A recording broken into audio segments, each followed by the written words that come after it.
à mon aide. Seigneur, à notre secours. Gloire au Père et au Fils et au Saint-Esprit, au Dieu qui est, qui était et qui vient, pour les siècles des siècles. Amen.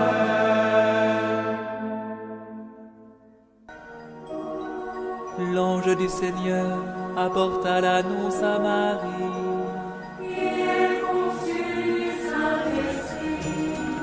Voici la servante du Seigneur. Qu'il me soit fait selon ta parole.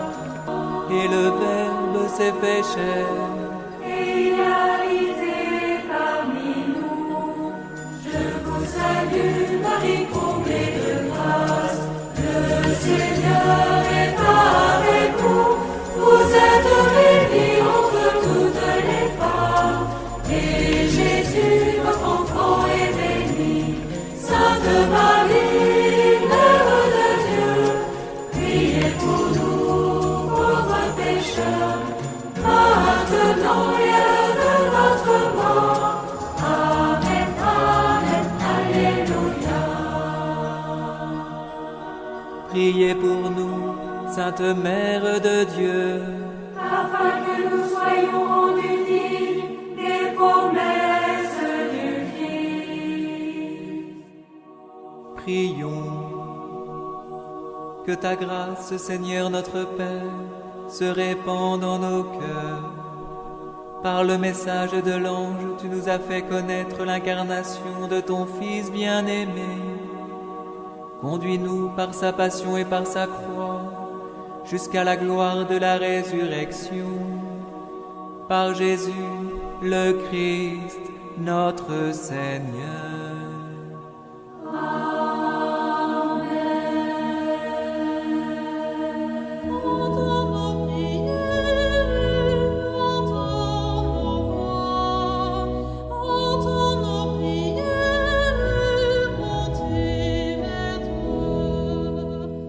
Seigneur, dans le silence de ce jour naissant, je viens te demander la paix, la sagesse, la force. Je veux regarder aujourd'hui le monde avec des yeux tout remplis d'amour, être patient, compréhensif, doux et sage, voir au-delà des apparences tes enfants, comme tu les vois toi-même, et ainsi ne voir que le bien en chacun. Ferme mes oreilles à toute calomnie. Garde ma langue de toute malveillance. Que seules les pensées qui bénissent demeurent en mon esprit. Que je sois si bienveillant et si joyeux, que tous ceux qui m'approchent sentent ta présence. Revêts-moi de ta beauté, Seigneur, pour qu'au long de ce jour, je te révèle. Amen.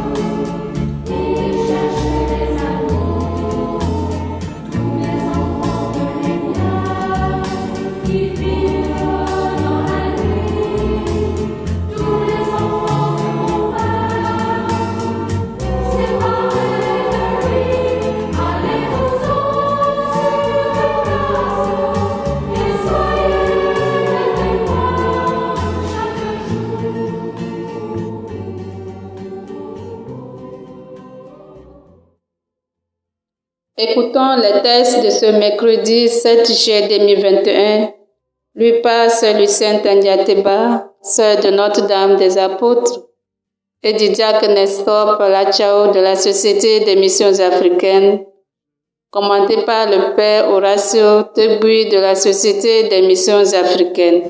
Quand je vois aujourd'hui mes enfants révoltés aigri et douloureux d'avoir pleuré. Lecture du livre de la Genèse. Chapitre 41, versets 55 à 57. Au chapitre 42, versets 5 à 7a. Les versets 17 à 24a. En ces jours-là, tout le pays d'Égypte souffrit de la faim, et le peuple à grand cri réclama du pain à Pharaon. Mais Pharaon dit à tous les Égyptiens, « Allez trouver Joseph et faites ce qu'il vous dira. » La famine s'étendait à tout le pays.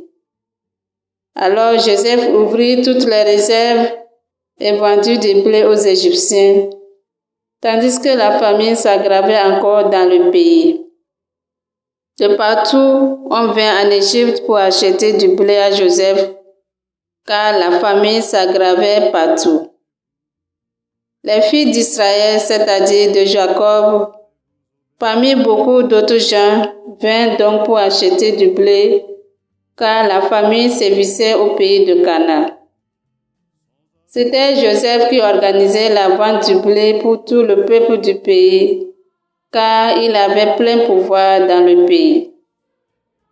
En arrivant, les frères de Joseph se prosternaient devant lui face contre terre.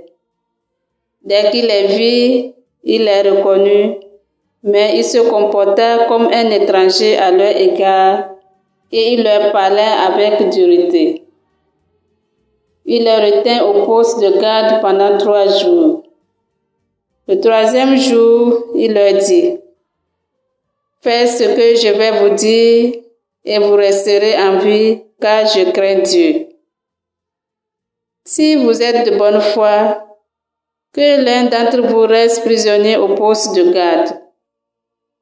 Vous autres partez en apportant ce qu'il faut de blé pour éviter la famine à votre clan. Puis vous m'amènerez votre plus jeune frère. Ainsi vos paroles seront vérifiées et vous ne serez pas mis à mort. » Ils acceptèrent et ils se disaient l'un à l'autre, « Hélas, nous sommes coupables envers Joseph notre frère. Nous avons vu dans quelle détresse il se trouvait quand il nous suppliait et nous ne l'avons pas écouté. C'est pourquoi nous sommes maintenant dans une telle détresse. » Rouben alors prit la parole. « Je vous l'avais bien dit, ne commettez pas ce crime contre notre jeune frère. Mais vous ne m'avez pas écouté, et maintenant il faut répondre de son sang. » Comme il avait un interprète, il ne se rendait pas compte que Joseph les comprenait. Alors Joseph se retira pour pleurer. Parole du Seigneur. Nous rendons grâce à Dieu. D'avoir pleuré.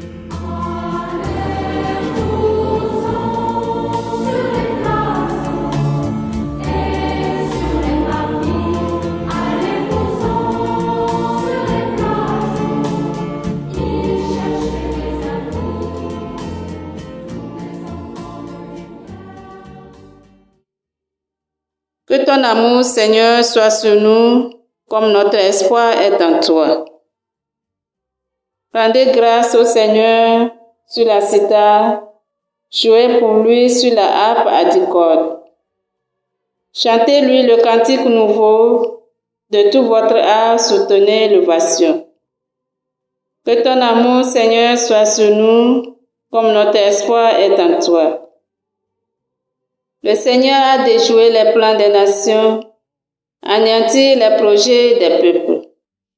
Le plan du Seigneur demeure pour toujours, les projets de son cœur subsistent d'âge en âge. Que ton amour, Seigneur, soit sur nous, comme notre espoir est en toi. Dieu veille sur ceux qui le craignent, qui mettent leur espoir en son amour, pour les délivrer de la mort, les garder en vie au jour de famine. Que ton amour, Seigneur, soit sur nous, comme notre espoir est en toi.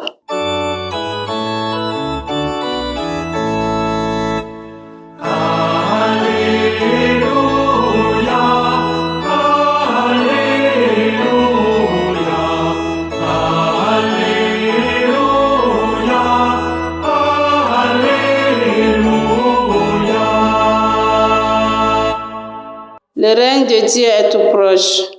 Convertissez-vous et croyez à l'Évangile.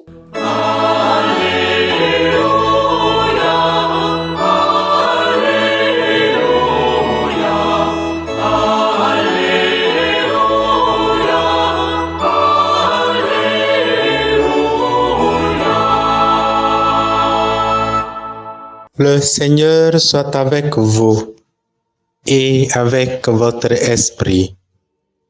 Évangile de Jésus-Christ selon saint Matthieu. Gloire à toi, Seigneur. Matthieu chapitre 10, versets 1 à 7. Jésus appela ses 12 disciples et leur donna le pouvoir d'expulser les esprits mauvais et de guérir toute maladie et toute infirmité. Voici les noms des 12 apôtres. Le premier, Simon, appelé Pierre, André, son frère, Jacques, fils de Zébédée, et Jean, son frère, Philippe et Barthélemy, Thomas et Matthieu, le publicain, Jacques, fils d'Alphée et Thaddée, Simon le Zélote et Judas Iscariote, celui-là même qui le livra. Ces 12, Jésus les envoya en mission avec les instructions suivantes. N'allez pas chez les païens et n'entrez dans aucune ville des Samaritains. Allez plutôt vers les brebis perdues de la maison d'Israël. Sur votre route, proclamez que le royaume des cieux est tout proche. Acclamons la parole de Dieu. Louange à toi, Seigneur.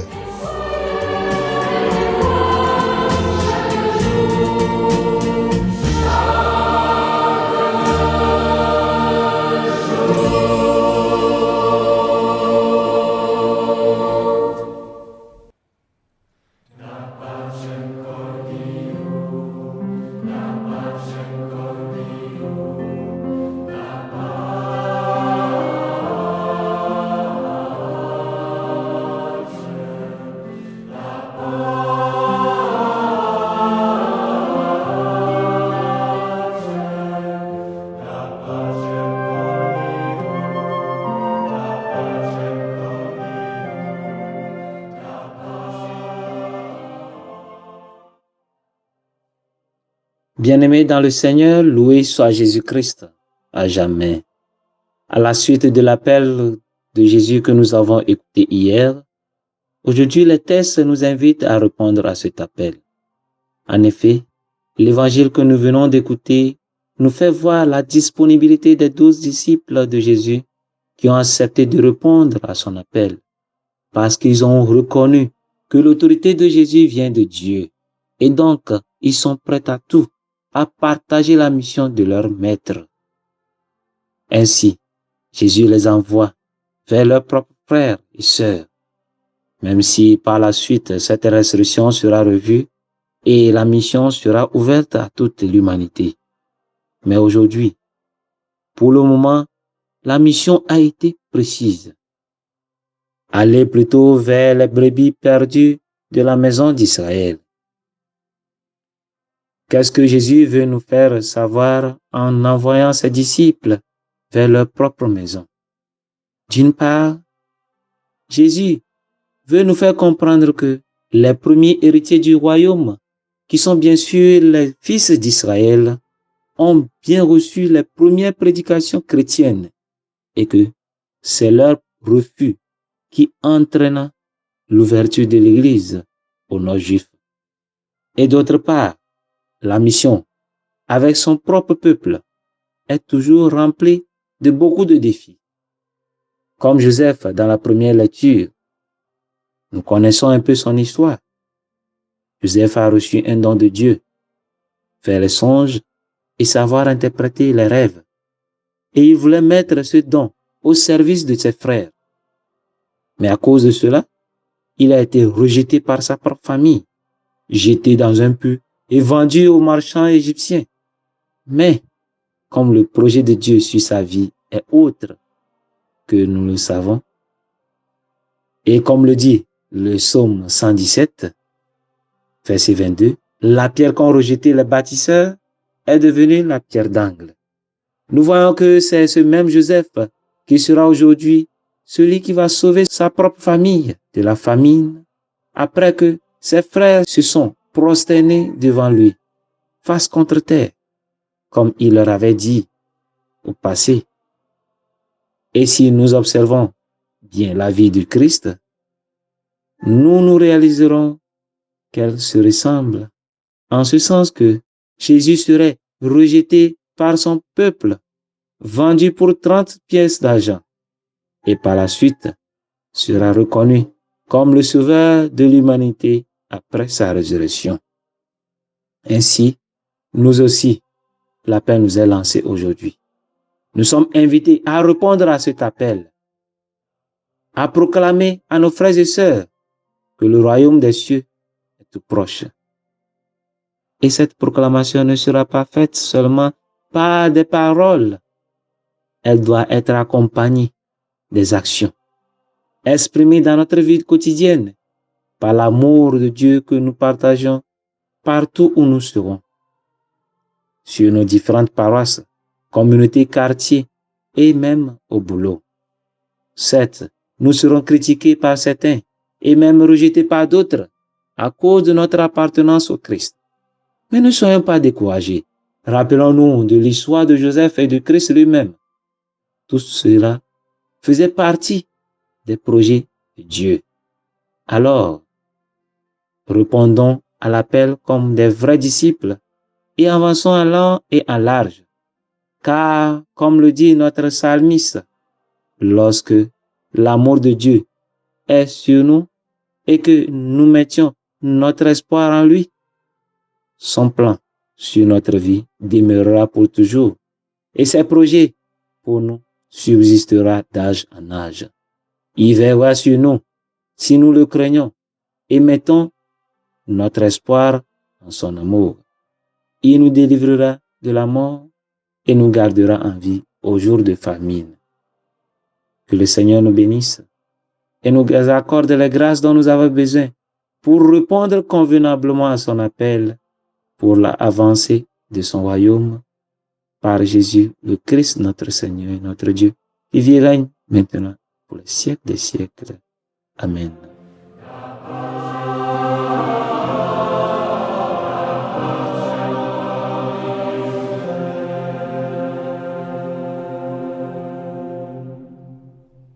Le Seigneur soit avec vous et avec votre esprit. Que Dieu Tout-Puissant vous bénisse, le Père, le Fils et le Saint-Esprit.